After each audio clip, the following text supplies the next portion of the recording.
നമസ്കാരം. ഫോക്കസിലേക്ക് സ്വാഗതം. പോൾ ജോർജ് മുത്തൂറ്റ് വധത്തെക്കുറിച്ച് ഓരോ ദിവസവും ദുരൂഹത കൂടി വരികയാണ്. കൊലക്കുപയോഗിച്ച കത്തി പോലീസ് പറഞ്ഞ് പണിയിപ്പിച്ചതാണെന്ന ഞെട്ടിപ്പിക്കുന്ന വെളിപ്പെടുത്തൽ ഏഷ്യാനെറ്റ് ന്യൂസിലൂടെ പുറത്തുവന്നതോടെ കേസിലെ പോലീസിന്റെ ഇടപെടലുകൾ സജീവ ചർച്ചാ വിഷയമാവുകയാണ്. നിയമസഭയിൽ പ്രതിപക്ഷം ഇക്കാര്യം ഇന്ന് ശക്തമായി ഉന്നയിച്ചു. പോളിന്റെ കൊലപാതകത്തിന് ശേഷം കാണാതായ 2 ഗുണ്ട തലവന്മാർ ഇന്ന് നാടകീയമായി തമിഴ്നാട്ടിൽ കീഴടങ്ങിയതോടെ കേസ് മറ്റൊരു വഴിത്തിരിവിലായി. ഇവരെ പിടികൂടാൻ കേരള പോലീസിന് കഴിയാതിരുന്നതും കൂടുതൽ സംശയങ്ങളിലേക്ക് വിരൽ ചൂണ്ടുകയാണ്. പോൾ ജോർജ് വധക്കേസിൽ പോലീസ് സംശയദൃഷ്ടിയിലോ മറ്റൊരു ഏജൻസി അന്വേഷിക്കേണ്ടി വരുമോ? രാഷ്ട്രീയ ഇടപെടൽ കേസിനെ വഴിതെറ്റിക്കുന്നോ? ഫോക്കസ് ചർച്ച ചെയ്യുകയാണ്.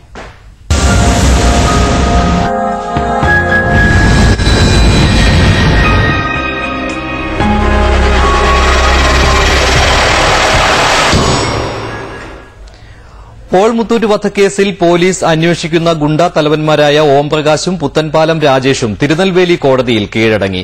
14 ദിവസത്തേക്ക് റിമാൻഡ് ചെയ്ത ഇരുവരെയും പാളയംകോട്ട ജയിലിലേക്ക് മാറ്റി. 2004 ഒരു കൊലപാതക ശ്രമ കേസിലാണ് ഈ കീഴടങ്ങൽ. ഓംപ്രകാശും പുത്തൻപാലം രാജേഷും രാവിലെ 10:30 തമിഴ്നാട്ടിലെ തിരുനെൽവേലി കോടതിയിലെത്തി കീഴടങ്ങിയത്.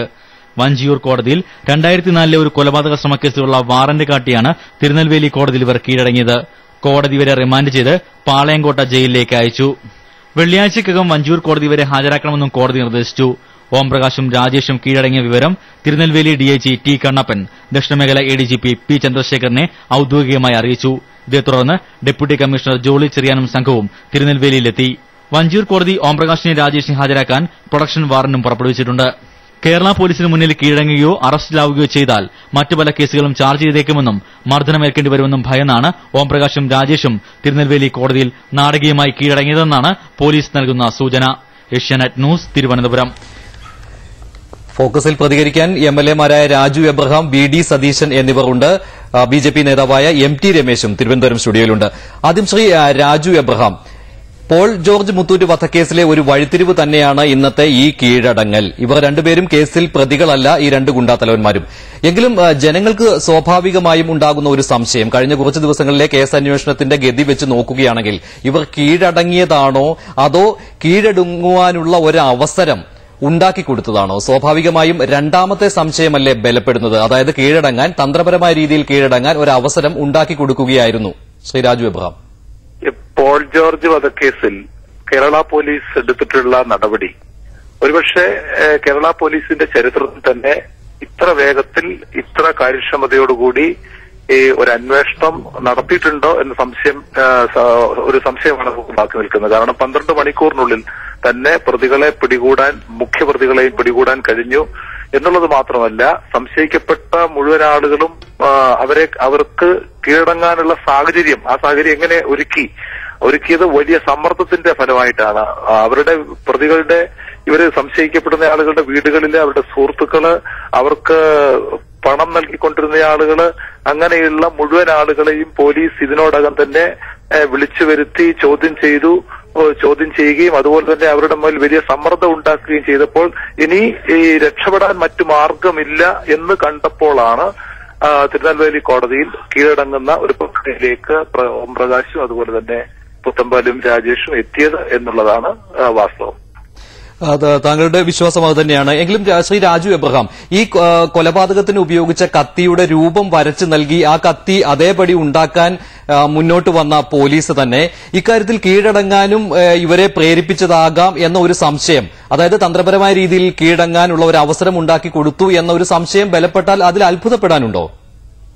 കത്തിയെ സംബന്ധിച്ചിടത്തോളം ഇന്ന് ആഭ്യന്തരമന്ത്രി അതിനെ സംബന്ധിച്ചിടത്തോളം അന്വേഷണം നടത്തുമെന്ന് നിയമസഭയിൽ തന്നെ പറഞ്ഞിട്ടുള്ള കാര്യമാണ്. പക്ഷെ നമ്മൾ മനസ്സിലാക്കേണ്ട കാര്യം, കേരളത്തിൽ ഏതെങ്കിലും ഒരു കൊലക്കേസിൽ അല്ലെങ്കിൽ ഏതെങ്കിലും ഒരു കുത്തുകേസിൽ കോടതിയിൽ വിചാരണ നേരിടുമ്പോൾ പ്രതികൾ തങ്ങൾ ഈ കത്തിയാണ് ഉപയോഗിച്ചിട്ടുള്ളത് എന്ന് സംബന്ധിച്ച ചരിത്രമുണ്ടോ? ഒരു ചരിത്രവുമില്ല. ഒരു പ്രതിയും തങ്ങൾ ഉപയോഗിച്ചത് ഈ കത്തിയാണ് എന്ന് ഒരു കാരണവശാലും ഒരിക്കലും പറഞ്ഞിട്ടില്ല. അത് കേസ് അന്വേഷണ ചരിത്രത്തിൽ ഇന്നേ വരെ രേഖപ്പെടുത്താത്ത ചിത്രമാണ്. ശ്രീ രാജു എബ്രഹാം, ഇതൊരു കേവലം നിസ്സാരമായ ഒരു കേസല്ല, മാത്രമല്ല കേസന്വേഷണത്തിന്റെ പ്രാഥമിക ഘട്ടം മാത്രമാണ്. ഈ തരത്തിൽ ഈ ഒരു സാഹചര്യത്തിൽ ഇത്തരമൊരു കത്തി കൃത്രിമമായി ഉണ്ടാക്കിച്ചു എന്നത് വെറുമൊരു ആരോപണമായി തള്ളിക്കളയാൻ പറ്റില്ല. മാത്രമല്ല അതൊരു സാധാരണ സംഭവമായിട്ട് എങ്ങനെ പറയാനാവും? കാരി സതീശന്റെ വീട്ടിൽ കത്തി കണ്ടെടുക്കാൻ പോലീസ് ചെല്ലുമ്പോൾ അവിടെ മാധ്യമപ്രവർത്തകരുണ്ടായിരുന്നു. കത്തി കണ്ടെടുക്കുമ്പോൾ മാധ്യമപ്രവർത്തകരുണ്ടായിരുന്നു. കത്തിയും കൊണ്ട് പോലീസ് പോയപ്പോഴും മാധ്യമപ്രവർത്തകരുണ്ടായിരുന്നു. രാജു എബ്രഹാം, അന്ന് തന്നെ ഇതിനെപ്പറ്റി സംശയം ഉയർന്നിരുന്നതാണ്. ആ സംശയം പിന്നീട് ബലപ്പെടുകയായിരുന്നു. പിന്നീടാണ് തെളിവ് സഹിതം ഇത് പുറത്തു വന്നത്.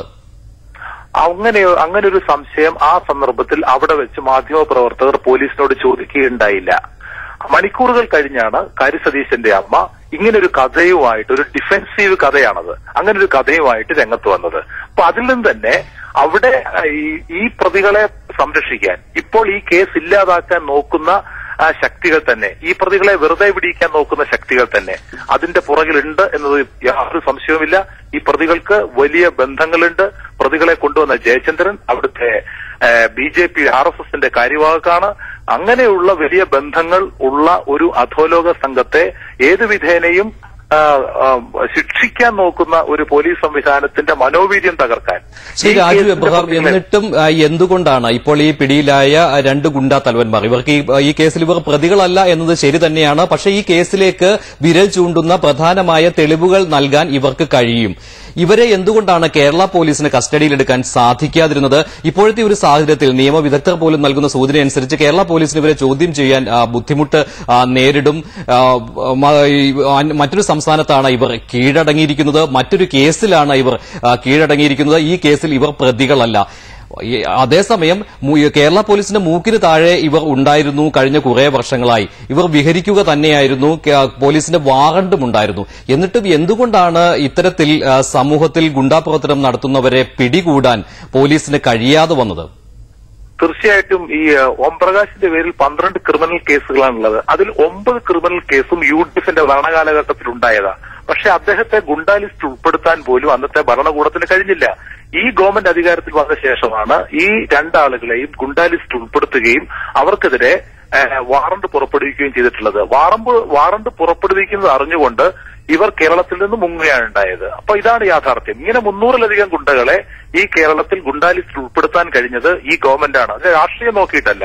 ഞാൻ തിരിച്ചു വരാം. ശ്രീ രാജു എബ്രഹാം, ഇപ്പോൾ BD സതീശൻ MLA തിരുവനന്തപുരം സ്റ്റുഡിയോയിലുണ്ട്. ശ്രീ BD സതീശൻ, ഈ കേസുമായി ബന്ധപ്പെട്ട് പോലീസിന് സംശയമുണ്ടായിരുന്ന 2 പേർ ഇന്ന് പോലീസിന് തമിഴ്നാട്ടിൽ കീഴടങ്ങുകയുണ്ടായി. ഇക്കാര്യത്തിൽ കേരള പോലീസിന്റെ മിടുക്ക് ഉണ്ടായിരുന്നുവെന്ന് DGP